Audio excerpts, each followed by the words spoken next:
So, there is a trending video of popular lawyer and human rights activist Deji Adeyanju in which he leveled very serious allegations against Mr. Peter Obi. In the video, he even blasted Obi and asked him to do his worst. I will allow you watch the video and then come back to give you my take. My name is Dr. Obi. Welcome to my YouTube channel. This is not in court yet, so we can discuss this. What exactly is your grouse against Mr. Peter Obi and the obedience? Yes, so in the wake up to the 2023 general election, because I'm not political, I'm just expressing my thoughts about why the opposition should come together and unite against the criminal APC and roguish APC government that always rig elections. That if the opposition is divided, that there's no way they can win. I was just expressing my political thoughts and views. The idea of the big candidacy excited me, and I said that he needed the buy-in of Atiku and Kwankwaso. I even urged Kwankwaso to deputize Obi. I urged Atiku to step down for Peter Obi, and all that. So in the process of that analysis, just expressing my views, I also said the fact that Atiku has been running for president in perpetuity, that he cannot continue to run. I was just expressing my views as a Nigerian. So then Peter Obi all of a sudden started trying to reach out to me to meet me. But at that time I was out of the country. I think I was in Dubai or somewhere. So but he was persistent in reaching out to me, and I was avoiding him. But I didn't want to see him because I didn't want it to look like, because I've expressed my views, which seems to be like almost in his favor, he now wants to see me and corner me to be one of his supporters. But I don't want to support any politician because I'm not partisan. Because some people had already started even resigning from activism and joining him. So I didn't want to join his bandwagon, but I was excited by the idea of Peter Obi because, of course, Southeast have not produced a president in a very long time, except after post-independence anyway. So I was excited. So subsequently, I made some further views, and this time around he was more persistent. So one of his aide, a journalist, reached out to me. So we subsequently met. And I said yes. He first recommended me for some of my views and all that, and said that it would be exciting to work together. I said I'm not working with anybody. But I now made some observations about the things that he has been accused of doing in the past. Corruption. Sarah reported the story where his staff was caught with money. He tried to explain it, but I was not satisfied. Then I also raised the issue about these issues of him using state resources in Anambra to invest in his family business. His explanation to me in his defense was that he had resigned from the company before he became a governor. I was flabbergasted. I couldn't just wait to get up to leave the place. I was like, how can a man that wants to be president of Nigeria not see the clear abuse? You understand? That he has abused his office to do such a thing. He won't justify it. He didn't say anything wrong in it. I was completely disgusted. So eventually I didn't want to disrespect him, so I wanted to leave. And then he got into, because we were like in the living room, it's like a suite. Then he got into a room and said, please, he's coming. That he wants to go inside the room and he has something for me. So he brought one envelope or something like that. I said, no, this is just a small thing, it's just for coming there. I said, I laughed. I said, that means you don't know me. I said, and you are friends with Mimiko, the former governor Mimiko and others. There are people that I was close to. You have asked them about me.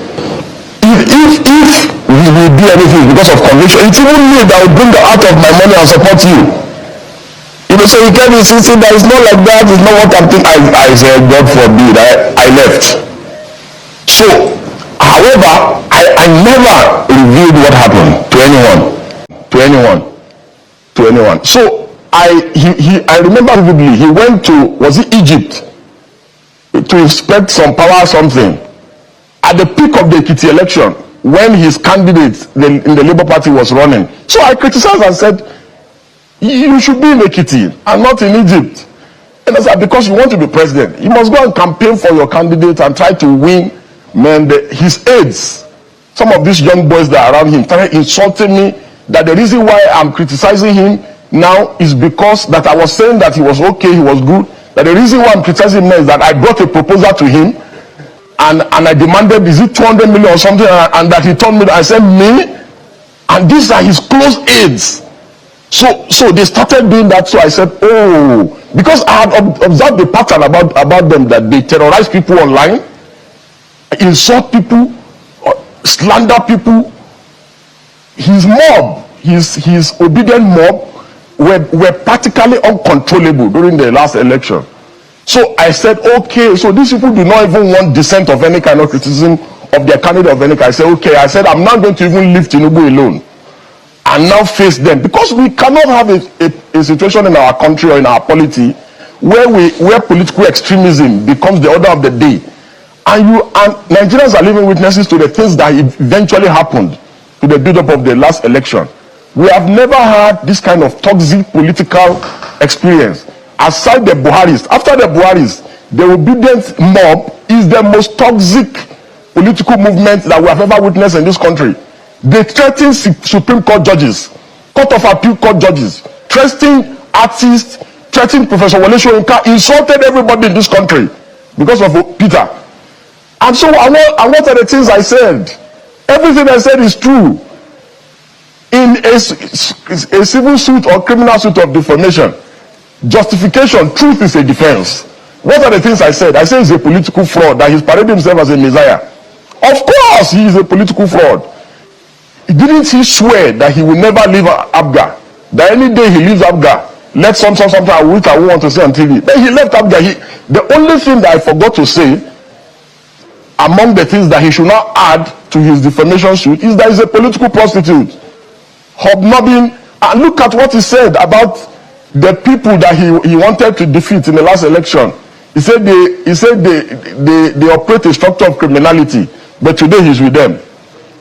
He has one leg in PDP, they are discussing with him, another leg in ADC, and he's still a member of Labour Party.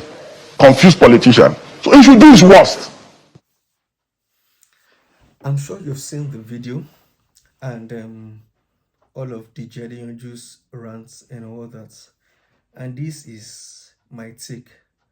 Well, Deji Adeyanju has a right to freedom of expression and is entitled to his personal opinion concerning Mr.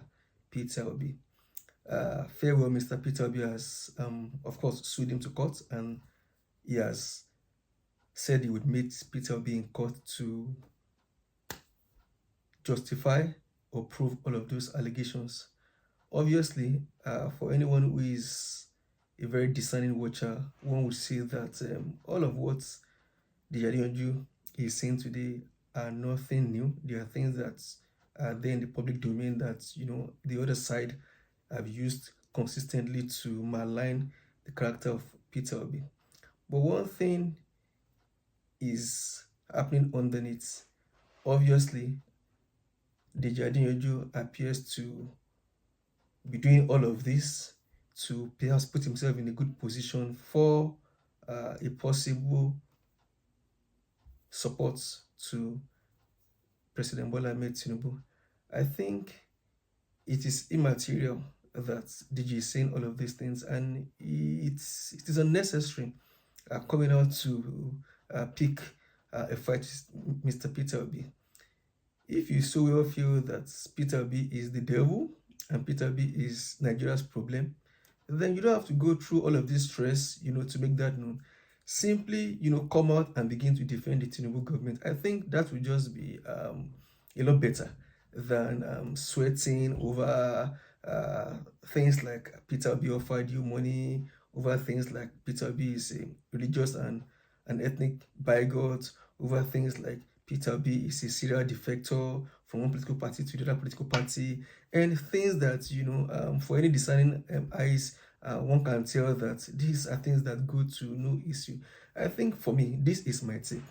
Deji Adeyanju, if you feel that Peter Obi is, Nigeria's problem, and Peter Obi is as bad as you have painted him, then do the next thing and declare for the APC and come out openly and support President Tinubu and let everybody know where you stand. I think that's is a better way to go. I clearly see some drama happening in the days to come. Obviously, as the countdown continues towards the next general election in 2026, we're likely to see a lot of things like this come up one after the other. So that is my take. Like they say, there is no smoke without fire.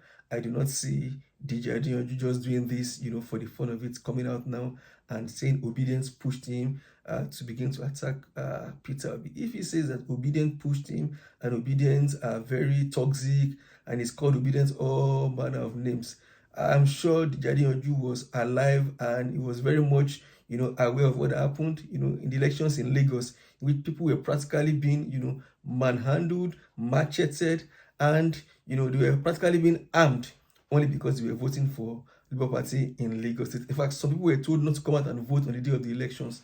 So, who then is, toxic, when it comes to supporters of political candidates? So, but I think, like I said, it's all part of the game, counting down towards 2027. So I see the Adeyanju coming out, much more boldly very soon. Very soon I see the masquerade or the mask, going off, and I see him perhaps declaring who he openly supports in the next coming weeks or perhaps months. So, but that is my advice and that is my take. If Peter Obi is Nigeria's problem, then do what you think is right and go and support President Tinubu's administration. It is clear to all to see, to the blind to see, and to the deaf to hear as to where Nigeria is today. So I think you should just do what is right and come out and let everyone know where he really stands. Once again, thank you for watching this video. I'll see you in my next video. Thank you very much.